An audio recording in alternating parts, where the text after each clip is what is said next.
Assalamualaikum warahmatullahi wabarakatuh, sahabat Harbun. Dengan saya, Dr. Dewi Nurfiana, spesialis kedokteran fisik dan rehabilitasi kesayangan Bapak Ibu semuanya di Rumah Sakit Harapan Bunda. Kali ini saya akan menjawab pertanyaan sahabat Harbun semuanya yang diarahkan di Instagram Harapan Bunda ya.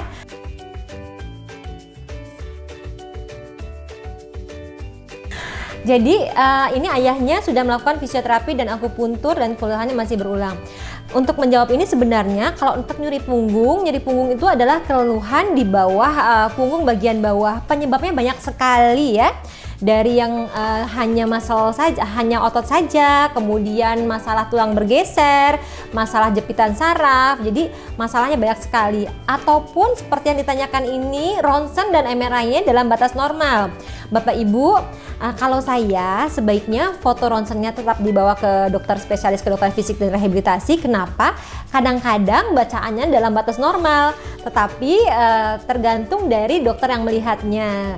Seperti saya biasanya melihat apakah kelengkungan dari sudut-sudut di otot punggungnya ataupun di foto ronsen itu normal atau tidak buat kita. Nanti diresepkan latihan yang sesuai dengan keluhannya.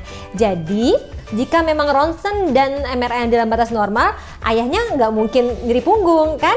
Mungkin saja masalahnya di otot ya. Jadi sebaiknya disarankan untuk melakukan latihan. Nah, latihan spesifik tentu saja nanti akan diresepkan sesuai dengan kondisi pasiennya. Kemudian pertanyaan kedua,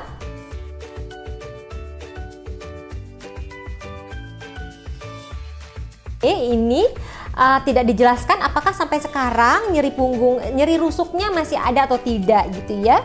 Kalau nyerinya itu ada trauma ataupun jatuh atau apa, itu memang harus dilakukan pemeriksaan fisik ya.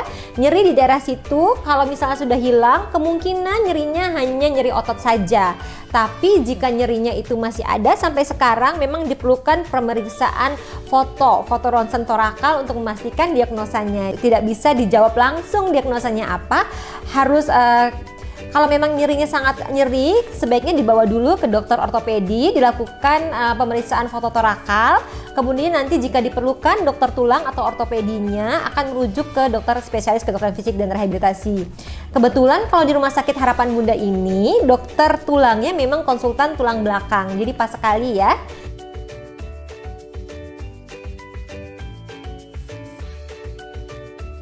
Jadi ini dari Dina Silmi ya, dia bertanya bahwa dia memiliki skoliosis.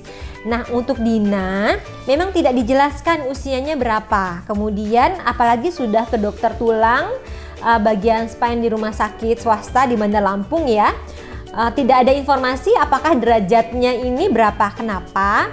Karena nyeri tulang belakang yang disebabkan oleh miringnya tulang atau skoliosis ini kita berbeda-beda penata laksanaannya. Kalau usianya masih berkembang ya, terkadang kalau misalnya sudutnya tidak terlalu besar, yang dilakukan adalah latihan dan juga kadang-kadang pemakaian atau persepan dari baju, kalau kita bilangnya ortosis ya, atau ada semacam baju khusus untuk pasien-pasien dengan skoliosis ya.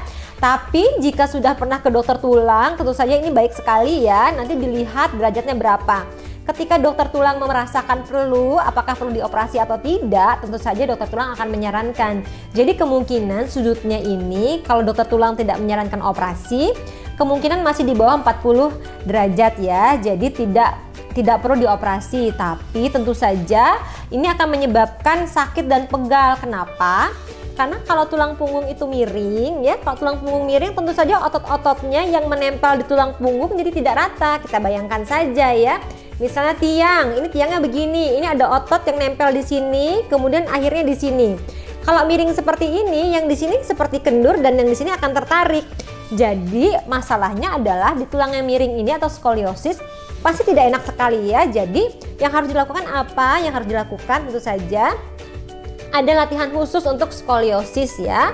Nanti kalau misalnya ke dokter rehabilitasinya akan dilihat ini lebih kecenderungan kemana, ke kiri atau ke kanan. Kemudian dilihat juga tulang belakangnya itu miringnya satu saja atau C bentuknya atau S bentuknya, begitu ya.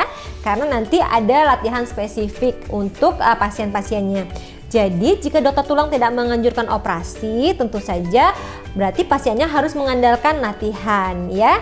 Jadi nanti bisa dikonsulkan ke dokter rehabilitasi mediknya ya.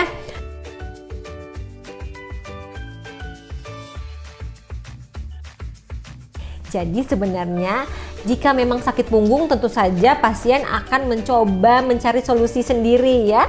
Salah satunya minta diinjak-injak gitu ya punggungnya.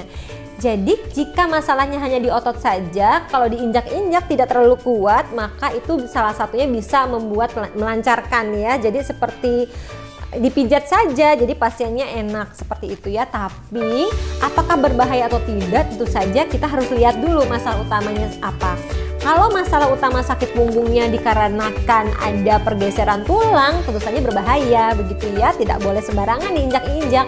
Kemudian ayahnya ini usianya juga tidak tahu berapa ya, apakah dia sudah ada pengeroposan tulang atau belum gitu. Kalau pengeroposan tulang juga berbahaya ya, dan diinjak-injaknya kitanya usianya berapa. Kalau yang menginjak masih anak kecil mungkin seperti pijit-pijit aja ya. Jadi berbahaya atau tidak memang sebaiknya tidak dilakukan ya, sebaiknya tidak dilakukan karena kita anggap berbahaya saja dulu ya sebelum kita pastikan bahwa itu boleh begitu.